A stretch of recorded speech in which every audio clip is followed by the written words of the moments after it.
Hi, ladies and gentlemen. Welcome back again to Politics Today with your number one unofficial spokesperson of the Obi Dati campaign. We have some three clips to play to you for you today. So just watch these three clips, and then tomorrow we're gonna come back with more. But there is an important clip that we're gonna play for you. Actually, three of them are very important. So let's start with the first one. Obi, you has a chance to show how progressive he could be when he was the governor of Anambra State. All he could do was boast that he saved money. I don't know how much, but I tell you, it is a wicked parent like Obi given the opportunity to feed his children, invest in tomorrow on their behalf, and hold money in his hand while the children starve and go to bed hungry. In the end, he received to save the people because he preferred to save the money. Obi has nothing to be proud of. Instead, Obi moved, left Anambra crying. He moved to Lagos. Obi, import and export. Warehouse economist.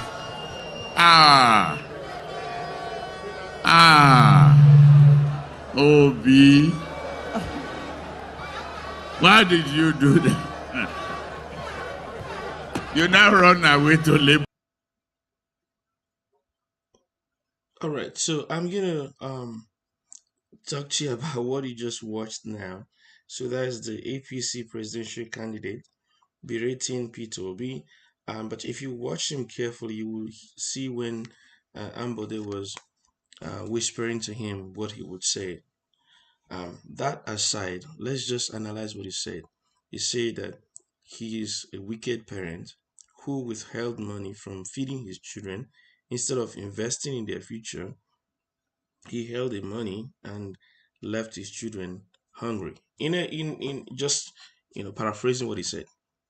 But nothing could be farther from the truth because you know that when Obi came to Anambra State, many people were owed. He came in and he cleared all the arrears. That means the children could eat. Then he went over and above that to give money equivalent to minimum wage at the time to the elders, the seniors, those that are 65 and above, I think 65 or 70 and above. He gave each person between 2006 and 2014, when he was a governor, he paid them 5,000 naira a month. So this is not someone who is wicked. This is someone who is benevolent, who is generous. But he is stingy in misusing. He has an allergy of with misusing public funds. And so we are in a in a system where you are being accused for being a bad person just because you saved. This is where the country is, and people are cheering him. But I want to present a balanced view so you can understand the situation. Obi not only paid salaries, which was what he was supposed to do, because those people already worked. A laborer deserves his wages. So they've worked, you owe them, you have to pay them. So he did that. He cleared arrears. There were people that were owed 2 years. He paid and cleared those. They were owed before he came. He cleared all the pensions and gratuity. He paid every contractor. They had no secretaries when he came. He built two of them. He rebuilt the government house. He rebuilt the government lodge. He built schools. He gave them computers to all the schools. They had no approved medical centers. He built many of them and got many of them accredited. Tens of them accredited by the time he left office. He built the longest road network. His healthcare was the best in the state, in the country. that he won an international award. Okay, so this man used the money judiciously, and then he saved, because every parent should think of tomorrow. Every parent should think of saving. Every parent should think of investing in the future, and he invested in education, in the education of the people. He moved Anambra State from 26, 27 to number one. He invested in education, he invested in healthcare, he invested in roads and infrastructures. And then he saved some money for the rainy day. And part of the money he saved was used to build the international airport. That's a huge credit. And some of the money he saved will be maturing this year, 2023. And Anambra State can use it for something better. He didn't use all the money that he saw. He kept some of them. He used some of them. He invested some of them. And some of the investment he made was towards small and micro businesses. And they had to build up certain amount of money to be used in those sectors. And now the money is maturing this year. They can bring it out and invest it in small and micro enterprises. The second Niger bridge, tomorrow I'll play you that video, but the second Niger bridge, he was the one that attracted it to Anambra State. The one that every government is touting, we've built, but it was Peter Obi that brought it to Anambra State. This is what you do as a good governor. Now I'm going to play the second video, and then we're just going to come back and analyze it. And this one is very interesting. Let me premise this. If someone doesn't understand the problem, please do not allow them to pretend that they were going to solve it. Listen. No more ASU strike. 4 years calls for you, 4-year job. 7 years for 7 years call. Did you hear that one? Did you hear what he just said there? If you had a 4 years course, you will get a 4 years job. If you had a 7-year course, you get a 7 years job.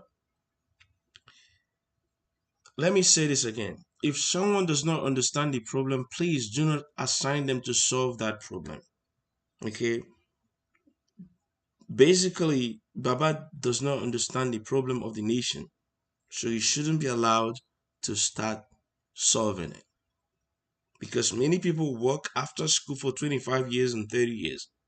So does it mean then that if you need a 25-year career, that you should go to school for 25 years? Let me tell you what I think happened.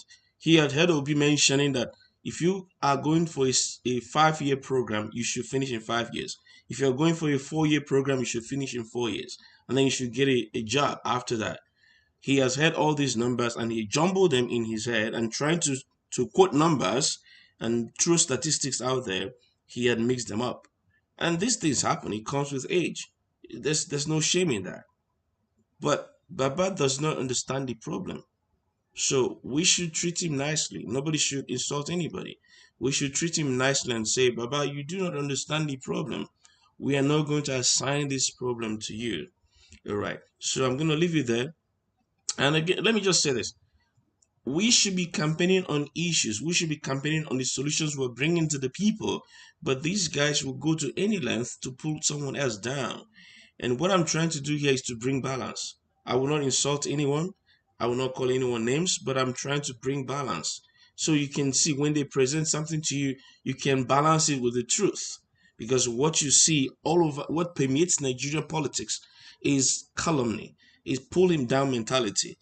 But are we, anytime I see that, even if I see anything against him, like remember last time when people were accusing Mrs. Atiku of certain things, I came out here and I said no, it was an honest mistake, right? It was an honest gaffe. Like sometimes I listen to what I said and I see that there's a gaffe.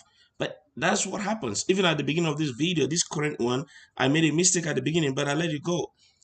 That happens. This is life, right? People can make honest mistakes. It does happen, right? So if I see someone accuse Baba falsely, I will also come up here and speak about it if I'm aware of it. If someone brings it to my attention, I'll come here and say, please don't accuse him falsely, right?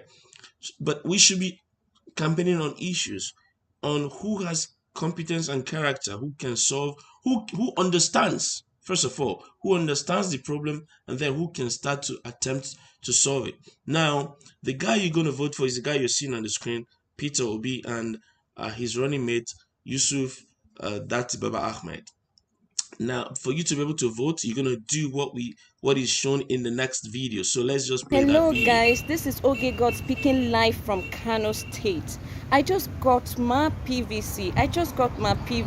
This is my visa to a new Nigeria. Please, if you are in Kano State, especially those in Sabongeri East, come down to KTC next to former luxurious bus park on New Road to collect your PVC. If you're in Sabongeri West, go to Kwakwachi Primary School opposite St. Charles. You can see how empty this place is. This time they are not locking the gates, they are not queuing up, they are not giving numbers, and nobody is here. Please come and get your PVC. This is the best time. It didn't take me up to 5 minutes to get my PVC. Monday to Sunday, and we have just 1 week to do this, from now till next week Sunday, and they'll be done. Please come get your PVCs. All right, we couldn't have said it any better. Right now, they are collecting PVCs. Go and collect your PVC. Many of us, many Nigerians, all of us, many of us like rush things that are rushed, rush hour, last minute. Let's avoid the last minute. If you remember a few months ago, I think June, July last year, when people were going for the registration of their PVCs, they were queuing up, they were staying in stadiums, they were queuing up in lines, they were writing their names, going home and coming back the next day. But they had time from the beginning to go and register. And I understand there was no enthusiasm before that. There was no enthusiasm before that. Obi came and ignited the base, and everybody wanted to get their PVCs. Now, let's not wait until the last minute to go for our PVCs. Let's go now and get it.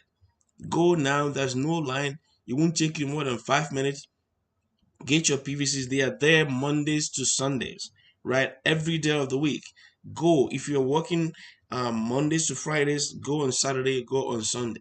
If you're working weekends, go on weekdays. Find time to go and get your PVC. I think you have just 1 more week or so left, if I'm not mistaken. Go and collect your PVC. Don't wait until the last minute. Don't wait until you start calling INEC bad names and stuff like that, or they're hiding your PVCs and stuff. Go now. If you go now and it's not there, then you can make complaints so they can find your PVCs before time. Now, before time runs out. Now, tomorrow we're going to show a video of these money bag politicians, these vote buying politicians, how they planned to buy some people's 4 years or 8 years of silence by just a bag that contains a meal, just a meal a day. And I can imagine the claims they will make about the amount of money they spent in those packages they're giving to people. This is the country we're in, and we have to rescue this country. So let's watch that video tomorrow.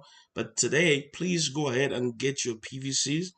And when you get that, you know what to do. You're gonna vote for Labour Party, Mama, Papa, and Pikin. All right. Thank you so much. And please remember to like, share, subscribe, comment, and when you vote, please vote for Labour Party at the federal level. At the state level, you know your candidates, you know them personally, you know their characters, you know their competence, you know their capacity. Vote based on these things, not on religion, ethnicity, my tone, or anything like that. No, vote on competence, on character, on commitment. All right.